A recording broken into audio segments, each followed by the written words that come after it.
La actualidad socioeconómica, los negocios, la política, de la mano de los protagonistas de las historias. Contraportada Radio. Bueno, y esto sí esto fue una sorpresa para mí, el gordito me lo tenía. Una persona que yo quiero y estimo muchísimo, tanto a él como a su esposa, nuestro querido Elías Cerulle, que además de ser político ha sido diputado, miembro del comité Central del PLD, pero además un exitoso empresario, porque hay que decirlo así también. Fue embajador, no me dio chance de ir a visitarlo en uno de los países que yo sueño con ir. Y además nos va a dar cátedra. Además, un hombre muy sensible y humano que también nos va a ilustrar. Es un reto. Elías, ¿cómo estás? Buenos días, querido. Muy Un reto muy para buenos días, Lara. usted. Qué bueno verte. Y mira, ¿Cuánto Lara, tiempo? y déjame agregar algo sobre todo, esa sensibilidad y esa educación se la ha traspasado a su hijo, porque su hijo lo tuvimos aquí en el programa y me recuerdo que en una de las tantas veces que tuve que solicitar sangre para mi mamá, en ese momento de ese proceso que estuvimos viviendo, el hijo de Elías fue uno de los que me llamó rápidamente, dime, ¿dónde tengo que ir? ¿Dónde tengo que estar? Y fue directamente a donar sangre sin yo estar en ese lugar. Y me dijo, Kelvin, ya está todo resuelto, dime, ¿qué es lo que tengo que hacer? Y se lo agradezco ahora de manera pública, porque eso se traspasa, esa educación y sobre todo esa formación se traspasa a los descendientes. Así que se lo agradezco. Muchas gracias, Kelvin, por eso. Muy orgulloso de mis hijos. Así es. Mira, y cuéntanos un poco. Ayer, Elías, bueno, y se venía hablando del Partido de la Liberación Dominicana, estaba celebrando y venía hablando del famoso Congreso, ¿verdad? Del 9º Congreso Ordinario, José Joaquín Vidó Medina. ¿Es el 9º o el 10º? No sé, ¿cuánto es el 9º? Noveno, Bueno, sí, así es. Bueno, hablando del Congreso, desde hace varios meses, y uno decía, wow, y tanto se tiene que preparar uno para un Congreso. Pero vimos ayer, y yo me alegré muchísimo, muy exitoso, que el cierre de esas elecciones internas celebradas ayer domingo, el Día del Amor y la Amistad, para seleccionar estos miembros del Comité Central. Y el desafío que tienen, yo creo que no solamente el PLD, todos los partidos políticos y las instituciones también, de rescatar esa confianza. Sí, primero déjame regalarte una experiencia para reforzar lo que decía de los empresarios. Cuando yo estaba empezando hace muchos años, tenía una empresa y fui a buscar un contrato donde un gran empresario dominicano, pero yo era un pichoncito de 25 años. Y él me dio 5 minutos. Y yo, como un muchacho, ante aquel gran hombre, me senté y empecé a decirle, ay, don, qué honor para mí estar aquí, yo lo admiro tanto. Y ahí me puse, tú sabes, uno nervioso y cosas, y a los 5 minutos digo, mire, yo quiero presentar, y el señor me interrumpe y me dice, se le acabaron los 5 minutos. Muchas gracias, un placer verlo. No pude ni presentar la propuesta.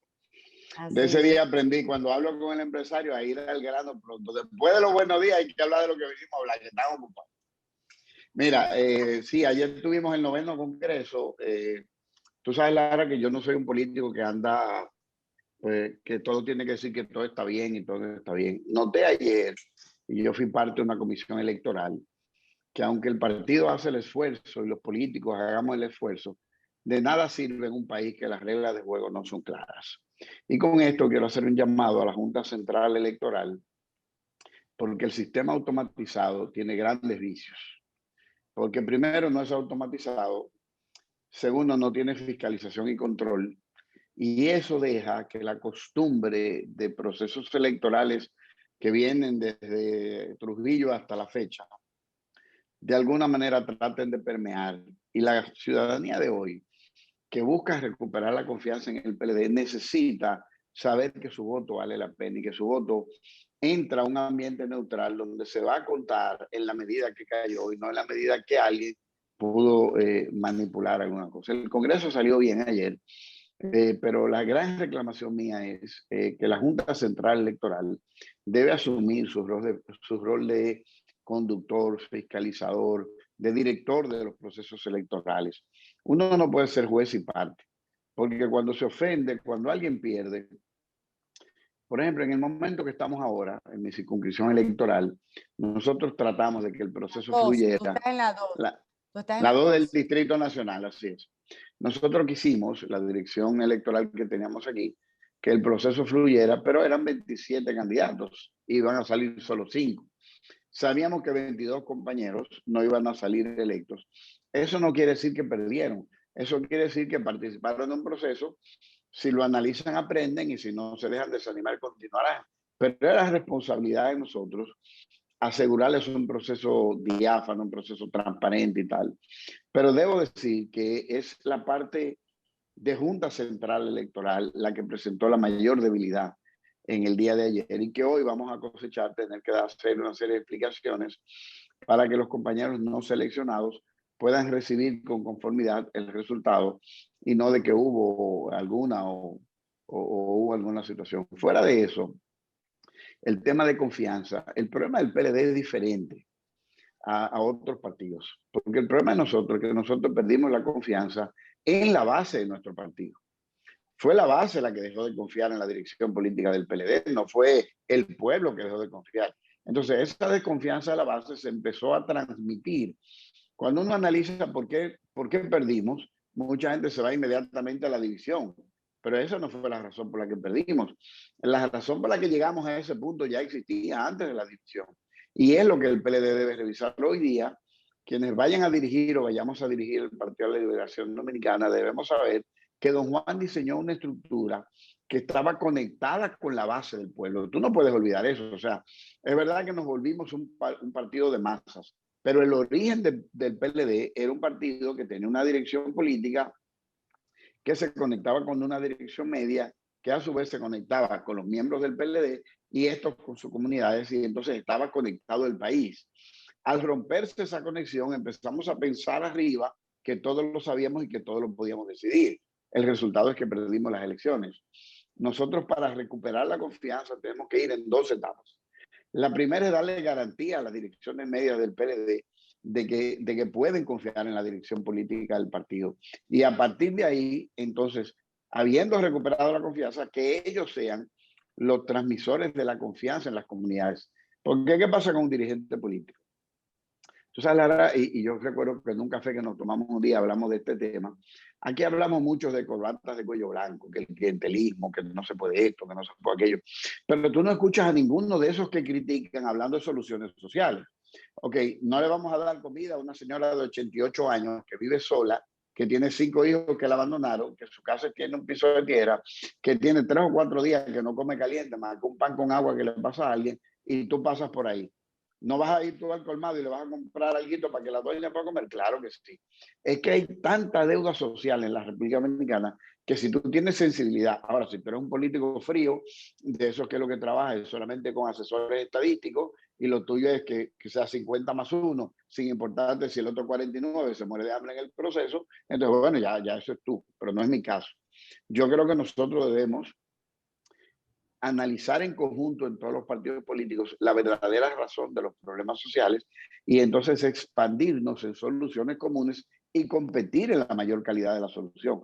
Ya estos discursos que hacían antes o que hacíamos los políticos, que pagábamos una encuesta, ¿cuáles son los 3 temas principales de la ciudadanía? Entonces tú veías que toda la campaña era salud, educación y vivienda. Salud, educación y vivienda. Y era el mismo discurso en boca de diferentes gente. Hoy día hay otro tipo de realidades. Hoy día tú tienes una realidad, por ejemplo, en la pandemia, de ciudadanos con un paquetico de internet, con el hijo estudiando. Y hay un anuncio por ahí que me encantó, de una señora ahí tiene 100 pesos para comprar comida o 100 pesos para comprar un paquetico, y la hija le dice, mami, yo tengo examen. Y la doña miró los 100 pesos como que dice, ay, mi madre, pasándole otra vez. O sea, nosotros tenemos una realidad en República Dominicana, y los partidos, que lo dije en un programa estos días, no es para llegar a cargo. Nosotros estamos, se supone, que para dar un servicio social de transformación. No se trata de ser presidente, senador o diputado o alcalde. Se trata de qué es lo que yo voy a influir que cambie y cuál es el resultado de eso que yo transformé. ¿Qué es lo que nos está midiendo hoy día? ¿Cuál es el resultado real del cambio?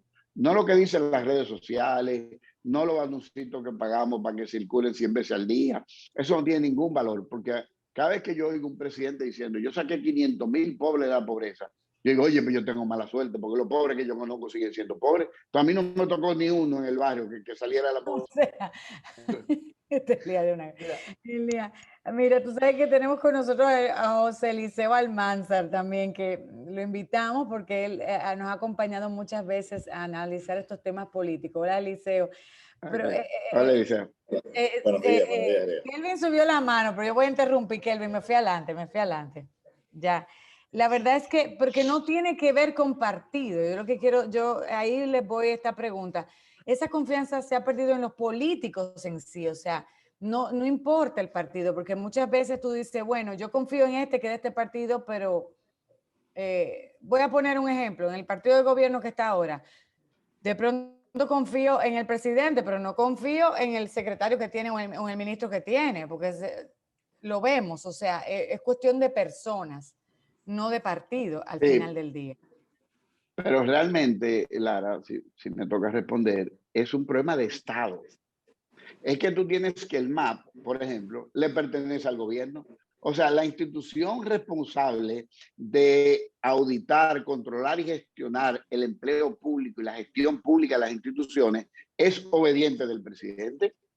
Y eso funciona. Y yo te puedo contar que hice un viaje a Taiwán y el director que me recibió era el director, el ministro me recibió, el ministro de Administración Pública.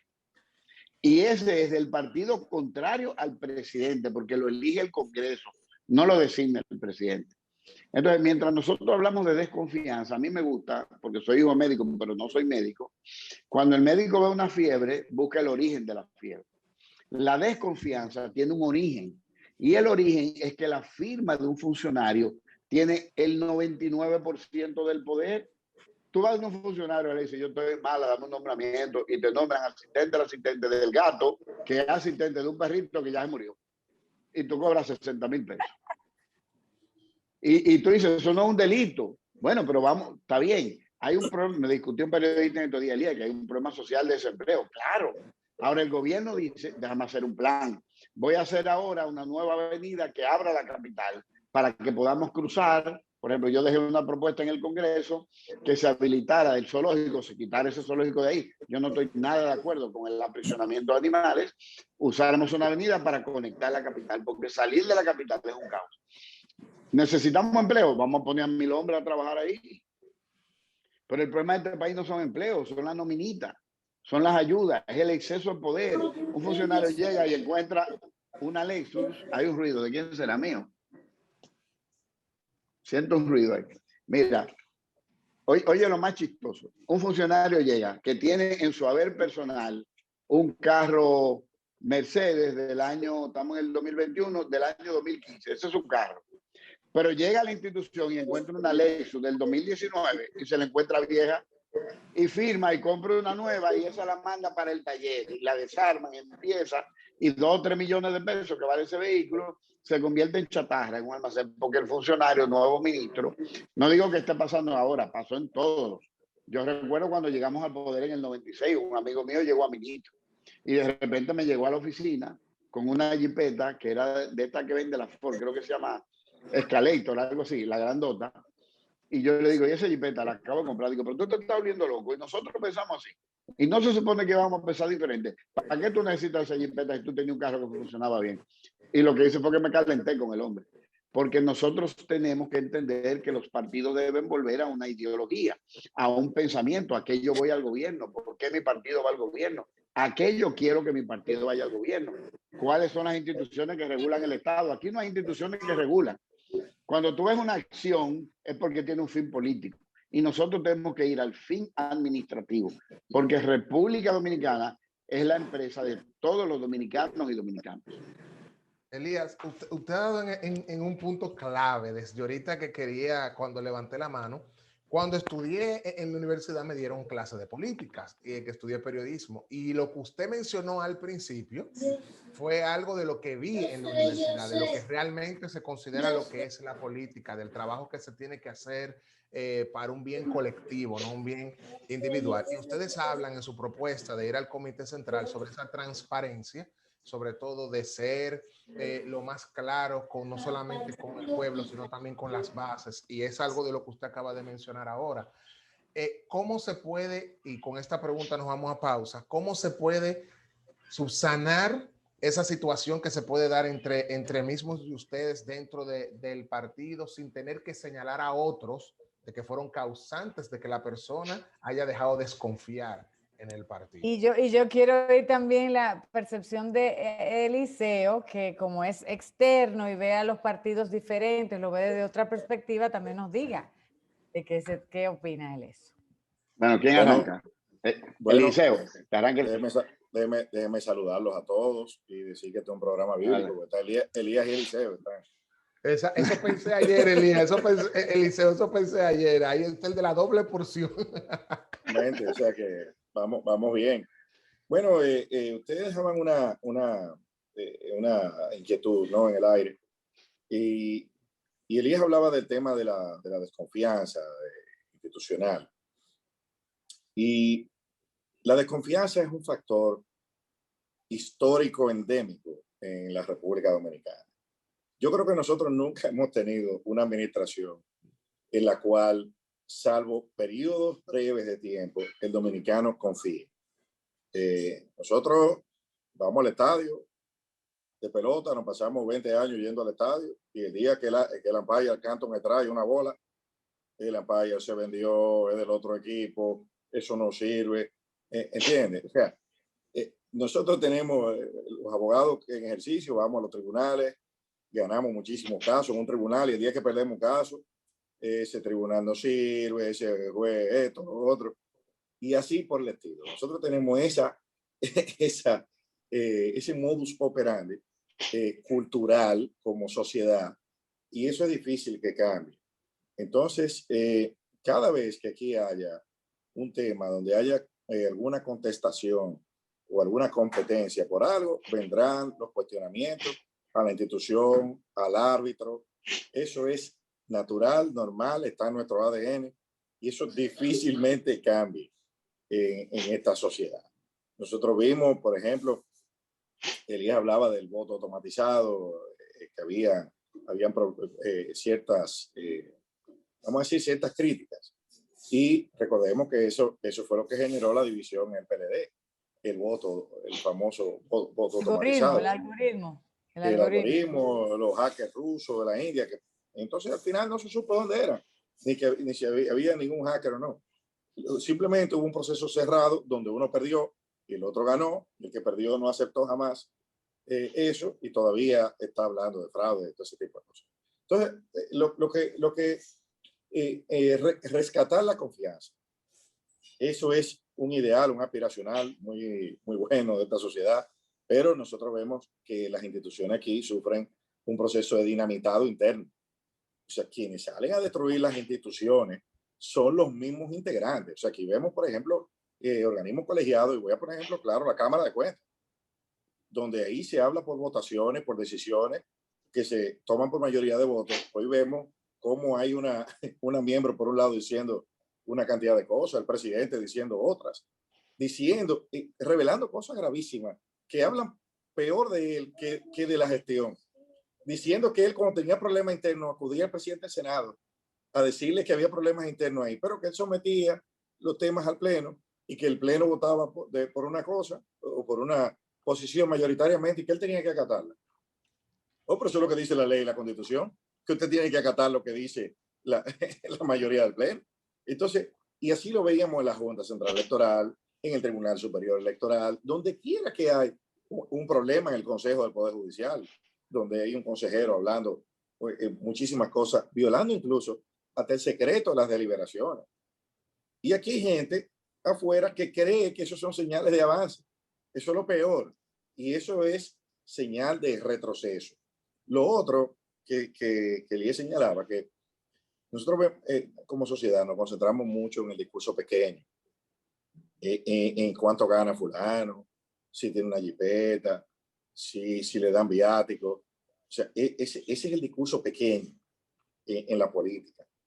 Hay un periodista argentino que se llama Martín Caparrós, escribió un libro que se llama Argentinismos, y tiene un capítulo que se llama El honestismo. El honestismo es un término que han acuñado los argentinos, donde todo debate político cierra en corrupción. todo. O sea, lo mejor que le puede pasar a un argentino es que un adversario político de él se ha implicado en un escándalo de corrupción, porque eso cierra todos los debates. O sea, ya no hay eficiencia, no se ve si la persona es preparada, cuáles son los logros de la gestión. No, que compraron gasoil en tal sitio. O sea, eso es lo que la gente está atenta a eso. Y como político, los políticos de la nueva generación, veo que muchos han decidido dejar de lado ese tipo de cosas, muy bien, de todos lados. No estoy diciendo que, o sea, es a nivel en general, pero veo otros que están atrapados en esas viejas prácticas. En esa oratoria y en esa retórica. En ese discurso de la minucia, retórica. que por ejemplo, cuando van a posiciones, y voy a hablar, por ejemplo, el caso de José Laluz, es un caso sui generis atípico. Él va a las actividades del PLD y presenta propuestas que son aprobadas de forma con una mayoría convincente. Entonces, cuando presenta una que es rechazada, sale a acabar con el proceso. O sea, nosotros tenemos que aprender que la democracia es un juego de fuerzas y contrafuerzas, donde no necesariamente gana lo que es mejor, ni gana la posición más correcta, gana la posición que concita mayor apoyo. Y ahí es donde hay que concentrarlo. No es que mi producto es mejor, es que mi producto, yo tengo que, el que mejor se mercadee, el que vende. Entonces, ahí es donde viene el tema. Y yo le hago la pregunta a los dos, especialmente Elías, que ha sido servidor público. ¿Vale la pena, bajo todo este escrutinio, porque ahora ser servidor público tiene sus riesgos? O sea, tú te expones a que tu vida, tanto personal y más ahora que las redes, ya todo el mundo te capta. Ustedes vieron el famoso cónsul de New Orleans, que si no es cónsul, que si fue cónsul, que se lo quitaron.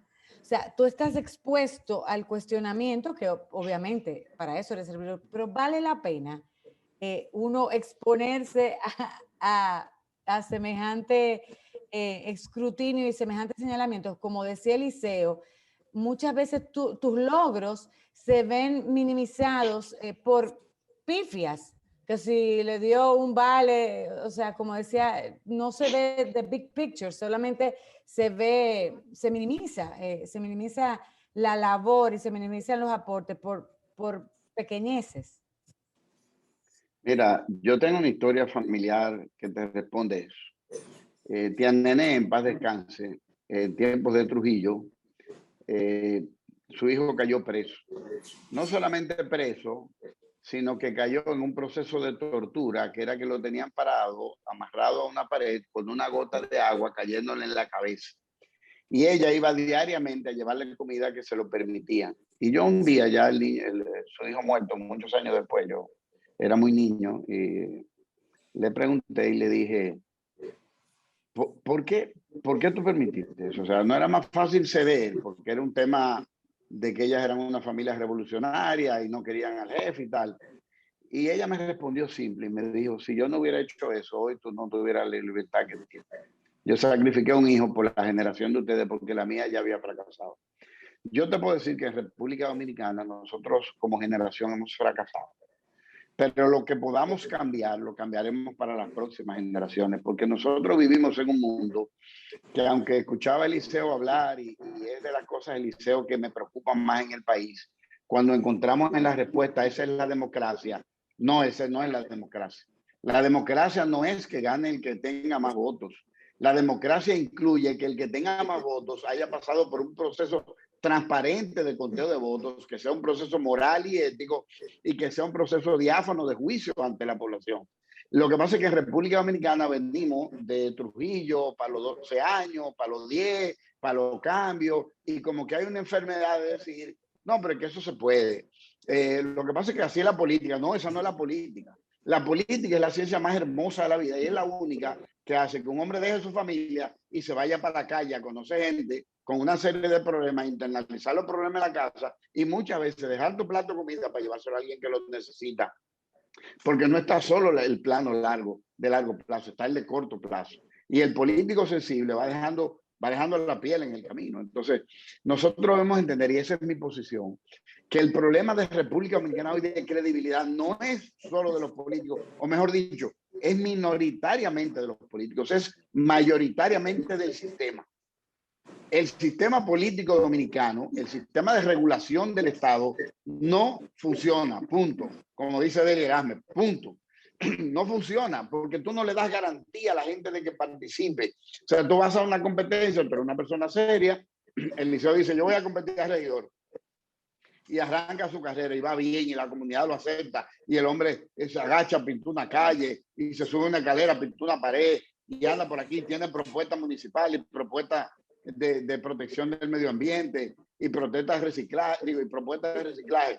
Pero cuando él tiene la simpatía, se juntan 3 tipos y lo tumban y ponen a uno que no tiene ni idea, porque hay un interés político que está...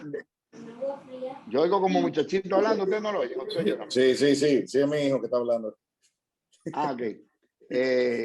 Entonces, si nosotros no avanzamos en el país, podemos caer en los deterioros que hay en algunos países ahora mismo, como está Venezuela y como está cayendo Argentina. Nosotros tenemos que tener muchísimo cuidado porque en República Dominicana, aunque digan otros números, 70% de la población o no trabaja o sobrevive, como tú lo quieras decir. Se la busca, tiene un trabajito que no le da para pagar, sino que le coge al usurero de la izquierda este mes, le coge al de la derecha del mes que viene un chimá para pagarle al de la izquierda y que le sobre algo, y se pasa la vida perdiendo cosas, que perdí la nevera, que perdí los muebles, que perdí la casa, que perdí el marido, que perdí la nevera. La población dominicana se pasa la vida entera perdiendo. Y es culpa de nosotros, porque mira, ojalá ustedes tengan un día, una tarde libre, y nos sentemos a mirar el presupuesto de la nación, a mirarlo. No dije que yo lo conozco, no, vamos a mirarlo. ¿Cuánto nos cuesta a nosotros un ministerio? Y al final de cuentas, ¿cuál es la acción de medición de resultados de cada ministerio? Y entonces tú tienes ahora una institución que da un premio, el ministro del mes, el ministro. ¿Y qué es eso? Se supone que ese es el director de un ministerio, pero debería ser no el funcionario del mes, debería ser la institución del mes, porque seguimos con la cultura de personalizar la vaina, como que, que fulano fue el mejor presidente de la historia, porque él gobernó solo. Los policías no hicieron nada, los guardias no se revoltearon, los sindicatos no hicieron nada, los guagüeros no hicieron nada. Yo pienso porque es que tenemos que jamaquear la democracia para que la podamos vivir. No nosotros, ya yo tengo 55 años, pero los muchachitos que tienen hoy 10, 12, 15 años, tienen que encontrar un mejor país que el que yo cogí. Tú sabes que cuando yo era un muchacho, si tú no eras balaguerita, tú no llegabas a ningún lado. No, y esperamos que nuestros hijos reciban un mejor país. No, tenemos esa responsabilidad. No lo podemos esperar, hay que trabajar. Nosotros tenemos... Por eso. Es un error. Nosotros tenemos un mejor país que el que teníamos antes. Y yo voy a leer un tuit de Fernando Sabater, filósofo, que publicó ayer. Y decía Fernando Sabater, dice, ¿por qué pensábamos que antes era más fácil y mejor? Porque los problemas del pasado ya están resueltos, mientras que los del presente los tenemos que arreglar nosotros. Y claro, es mucho más fácil hacerle frente que contemplar las soluciones de los otros. ¿Entiendes? Entonces, totalmente de acuerdo. Nosotros vivimos con esa percepción rosa de que antes era mejor que el país. Y no, el país ahora es mucho mejor que antes. Lo que sucede es que hay una... Y vuelvo otra vez a algo que tocaste, Elías, de las instituciones del país. Aquí hay una narrativa, no solo sea en República Dominicana, se da en muchos países latinoamericanos, de venderle a la gente que el Estado no es buen administrador, que las funciones básicas en un país no deben estar en manos del Estado. Por ejemplo, la justicia, la educación, la seguridad pública. Aquí hay gente que quiere privatizar todo. Que para nombrar un juez hay que irle a preguntar a ellos. Entonces, quieren privatizar todo, excepto las candidaturas, porque eso es para los políticos.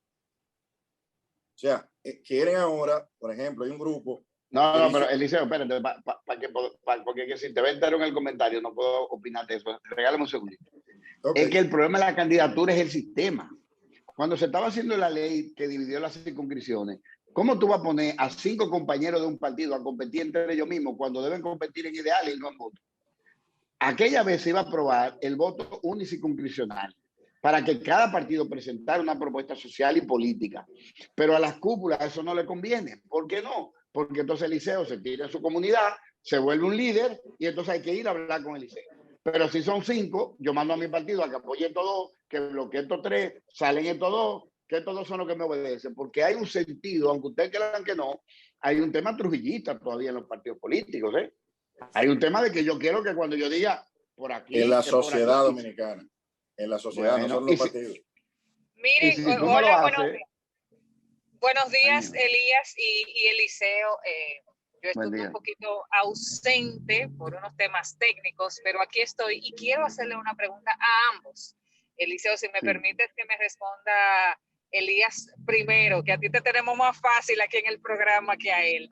Ustedes hablaban algo muy importante, que era del sistema, de que las personas, de que los políticos se creen que son dueños del país y demás, hierbas aromáticas. Pero yo me voy más lejos. Yo creo que tenemos un pensamiento ciudadano que aún no hemos cambiado. A raíz de las elecciones pasadas, muchas personas entendían y el pueblo dominicano se tiró a la calle diciendo y exigiendo que calderos, que protestas y que place la bandera y que nuestros derechos y demás.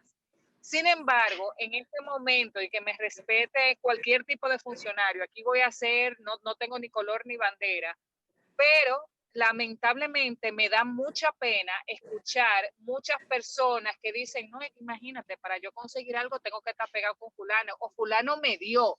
Hermano, fulano a usted no le dio. O sea, cada uno de esos ministros, de directores y demás, están manejando los recursos de nosotros, de nuestros impuestos. Y yo creo que el primer pensamiento tiene que ser con el ciudadano, entender que si un funcionario, como decía el señor Elías, le dieron un premio al mejor ministro, hermano, para eso que usted está ganando un salario de más de 400,000 pesos, para que haga un buen trabajo. Yo recuerdo, trabajando en una multinacional, que mi jefe en ese momento decía, yo no puedo premiar a alguien porque logre el 100%, porque para eso es que yo le estoy pagando cada mes.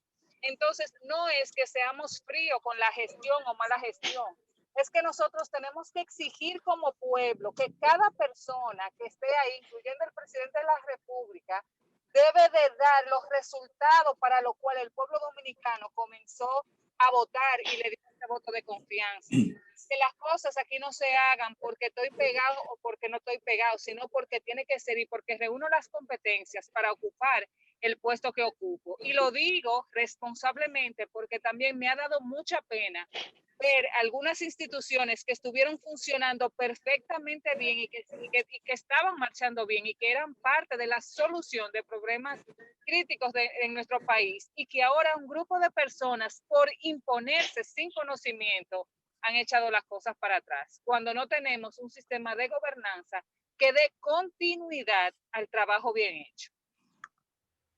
Mira, Nere, yo dije al principio del programa que nosotros tenemos un Ministerio de Administración Pública, que no sé si ustedes saben, que ese ministerio no está hecho de ley todavía. Inclusive circula una ley en el Congreso, mi esposa es diputada, para crear el consejo de... Y yo le dije a mi esposa, pero ¿qué es lo que ustedes están creando? Usted lo que tiene que crear es la ley marco del Ministerio de Administración Pública. ¿Cómo tú vas a crear un carro sin goma, sin diseño de goma? Dije, ¿qué carro sería tan lindo? ¿Y dónde va la goma? ¡Ay, se me olvidaron la goma! Las gomas del funcionamiento del Estado a nivel institucional es el Ministerio de Administración Pública. Pero esa ley tiene que venir para contrapesar. Porque tú me dices a mí, no, este gobierno es más serio, aquel es más serio, aquel es más serio. Pero cuando llegan al cargo tienen las mismas libertades. Entonces es verdad que hoy en el país, para tú llegar a un cargo, tú tienes que estar pegado. Pero eso es correcto. Eso funciona en los países. Mucha gente a mí me habla. O sea, que yo vengo de un partido que tuvo mucho en la izquierda y que se ha girado para centro derecha, pero que todavía te tiran discurso de izquierda. Y entonces me hablan de países donde hay mandatos verticales. Y yo le digo, no, pero a mí no me hable de eso. Porque los dominicanos no están cogiendo yola para irse para Cuba ni para Venezuela. Los dominicanos no cogen yola para irse para Puerto Rico para llegar a Estados Unidos. Quiere decir que el modelo de país donde quieren vivir es uno similar al de Estados Unidos. Entonces, en vez de ser brillante, dije que yo propuse una ley, yo hice la ley del 911. Y si tú me dices, Elías, pero tú eres un genio, ¿qué genio de qué? Yo me fui a Estados Unidos, me reuní con los directores de algunas ciudades del 911, estudié las leyes de diferentes estados, le eché plátano, le eché salami, le eché una cebollita, y la dominicana dice, y tiramos una ley que hoy le agradece a todo el mundo y que todo el mundo está maravillado cuando funcionaba mejor, ahora está teniendo algunos problemas. Pero ¿qué es lo que nosotros tenemos que hacer? Y yo quiero invitar a Lara, Nera, Eliseo, Kelvin. Bueno, perdón, Elías, con relación al 911, ese es de los puntos a los cuales yo me estoy refiriendo. Señores, nosotros tuvimos un sistema que funcionaba extraordinariamente bien. Y ahora porque algunas personas se quieren imponer a su forma, República están echando Digital, que era vital para atrás. Claro. Y eso es terrible, porque eso se trata de la gente. Déjame lanzar una invitación, Nere, un momentito. Yo quiero invitarlos a ustedes que encabecen. Así como salió aquella vez un grupo de Estamos Altos con el tema del 4% para educación, ¿por qué no encabezamos un movimiento nacional de vamos por la democracia? Reformemos la democracia dominicana. Porque aquí no hay democracia, ¿eh? Aquí hay derecho a hablar. Y si usted habla muy caliente, le quitan los anuncios. Entonces aquí hay una democracia aparentada, pero nosotros pudiéramos, la generación de ahora, los niños del programa, de Lara, de Nere, de Kelvin, Eliseo y yo ya estamos mucho más maduros, pero los niños del programa, ustedes deben empezar un movimiento nacional para que se reforme la República Dominicana. ¿Cómo vamos a tener nosotros al sol de hoy gobernadores nombrados por decreto? Yo duré 18 años en el Congreso tratando de cambiar la mentalidad, pero me di cuenta que hay que cambiarla de afuera para adentro. Los gobernadores tienen una responsabilidad en sus provincias nada más. No pueden tener un cargo nacional. No son gobernadores del país. Su jurisdicción tiene que estar limitada a su provincia. Y si usted puso un pie afuera, usted es un ciudadano normal y común. Usted no puede tener una credencial nacional porque usted no tiene una posición nacional. Pero usted tiene una responsabilidad local que no es del alcalde. Entonces la tienen para repartir funda, para andar con un coronel de la policía, pero el país no acaba de reformar el Estado para que la función de gobernador tenga la responsabilidad entre ellas de proteger a los ciudadanos. Pero eso no va a venir de los políticos. Ya no es una frase mientras Eliseo hablaba del honestismo. ¿Tú sabes qué pasa? Aquí me está haciendo señales mi mujer, que yo estoy hablando muy duro. Déjame hablar más bajito. Quítalo, que estaba durmiendo en el labio. ¿Eso es democracia o eso es Mira qué pasa. Ustedes sabían que el desorden de la democracia le conviene a los grupos de poder. Claro, el caos le conviene al grupo. Pero entonces a la ciudadanía no. Entonces vamos a crear un movimiento ciudadano y vamos a transformar este país. ¿Cómo tú me vas a decir a mí que nosotros tenemos una policía nacional hoy todavía? Y que lo que hicimos de reforma es quitarle el título jefe por director. Y ya cambiamos la policía. ¿Pero cuáles son los grupos de poder, Elías? Los grupos de poder que están detrás de todos los partidos, los grupos de poder político y los grupos de poder económico, porque cada partido tiene su pichón atrás. Yo estoy seguro que tú te has leído a Gramsci, ¿verdad? Las hegemonías, la sociedad. Claro. Entonces, los grupos de poder no son los políticos. Los políticos tienen una parte del poder. Los que están atrás escribiendo las narrativas son los grupos de poder. Lo que dicen que la justicia no sirve, lo que digo es que el país para poner ellos los jueces. Mira, está bien, pero hay un contrapeso.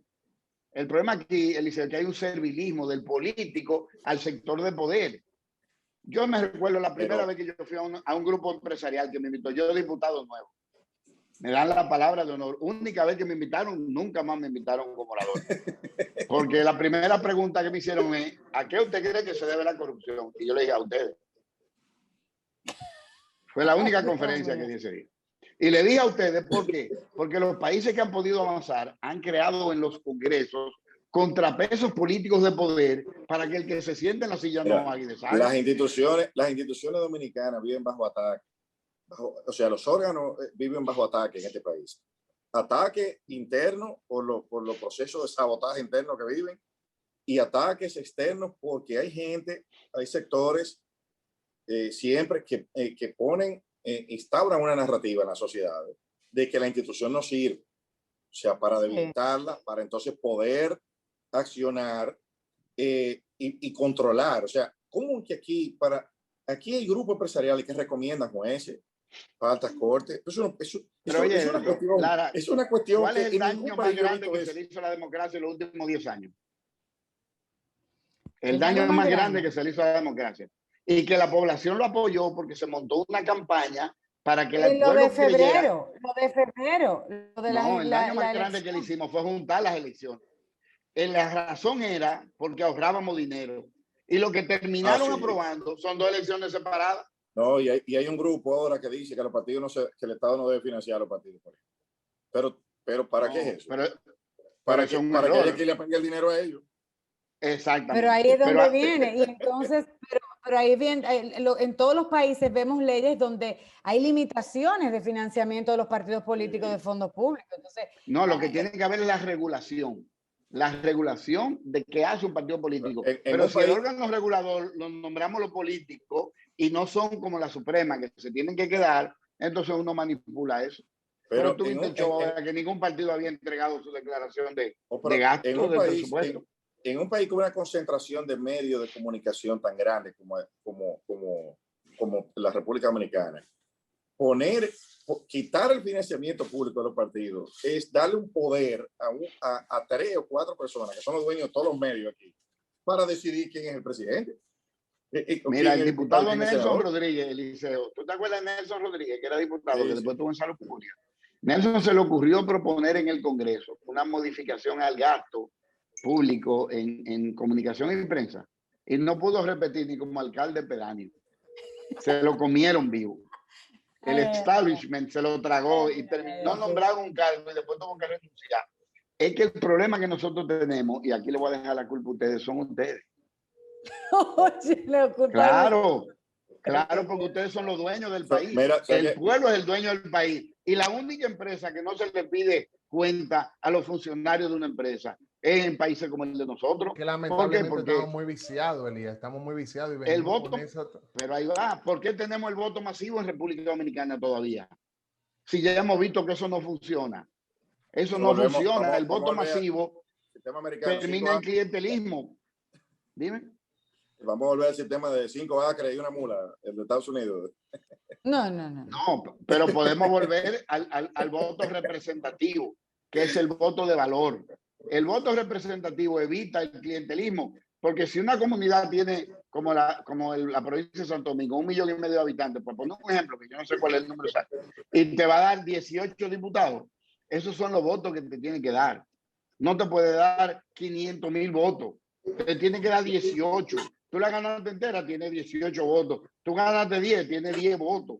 Porque es que no vamos a parar el clientelismo. Mientras el político se meta la mano en el bolsillo derecho para ir a un cargo, la va a meter en el izquierdo para recuperarlo. Pero es el mismo sistema que hablamos claro. Si tú quieres lo modelamos diferente, yo te lo pongo más bonito. No, los políticos somos los más serios de la República Dominicana. El Papa nos llamó que nos va a santificar este año y todo está bien, todo está correcto y esperen en fe que todo va a cambiar. Y tú sentado en una silla va a aparecer un esqueleto dentro de 100 años esperando el cambio. Ay, y lo puso, esto es un tema que esto merece otro programa, porque Elías ha tocado algo muy serio. Tú te sacas del bolsillo para ser diputado 40 millones, porque eso es que lo mínimo que se requiere para ser diputado, ¿verdad? Invertir. Y no te lo, entonces, como dice, ¿cuánto cuesta una campaña? En Estados Unidos, ¿cuánto cuesta una campaña para ser senador? ¿Cuánto gana un senador en 4 años? Es lo mismo. Muchísimo también. Es lo mismo. No, pero espérate, no es lo mismo, Eliseo. Cuando allá el lobby trabaja, ¿tú sabes para qué trabaja? Para crear una ley que proteja la inversión interna de la inversión extranjera. Porque hay empresas que sobreviven en los estados, en el gobierno, y entonces te protegen. Miren, hablando de senadores, y perdónenme, hay ciertos senadores ahí que me encantaría saber cuáles son sus propuestas, que yo no he visto ninguna propuesta de ciertos senadores bastante vocales. Deberíamos yo creo que el pueblo tiene que comenzar a exigir qué están haciendo los senadores, porque no es ir a hacer una visita. Nere, crece y hablar en los medios. Yo voy a terminar siendo política. Yo voy a terminar siendo política en algún momento de mi vida. A la orden, Nere. Estamos a tu orden cuando tú quieras. Bueno, Elías es un buen asesor. Miren, tenemos que despedir, señores. Este programa no ya se acabó. Cerrarlo. Se acabó. Pero hay que repetir esto, hay que repetirlo porque cuando quieran. Yo estoy como Eliseo, a la orden. Así, Elías y Eliseo, ya saben, ahí tienen la dupla ganadora. Para bendecir el programa. La doble porción, así se va a llamar el segmento. La doble porción. La doble porción. Perfecto.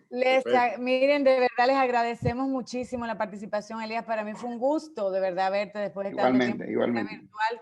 Tú sabes el aprecio a ti, a tu esposa, a tus hijos, a tu familia, a todos los que le tengo. Lourdes es un tolete, ahí es la que manda. En esa casa no hay democracia, ahí es la mujer que manda en esa casa. Aquí es matriarcal esto, matriarcal. Yo soy el que mando hasta que ella llegue. Está bien eso, está bien. Y a Eliseo también, pero es un tema, les agradecemos a los dos, pero es un tema que hay que tratar y seguir tratando, porque es un tema interesantísimo, complejo, pero necesario que lo hablemos. Y así que se lo agradecemos. Yo no les voy a decir todos los chats que tenemos, la gente escribiendo que quería que abriéramos los teléfonos. Vamos a tener que hacer esto solamente abriendo los teléfonos y que la gente pregunte. Vamos a coordinar lo más rápido posible para tratar así temas puntuales. Cuando ustedes quieran. Va a estar disponible en un ratito en nuestras redes, amigos, y les agradecemos que tengan un bendecido lunes, feliz inicio de semana y nos vemos aquí mañana nuevamente a partir de las 7. Bendiciones. Con Liselot Pantaleón. La pausa. 30 minutos de música picante. Te lo vas a perder. Quédate en Power.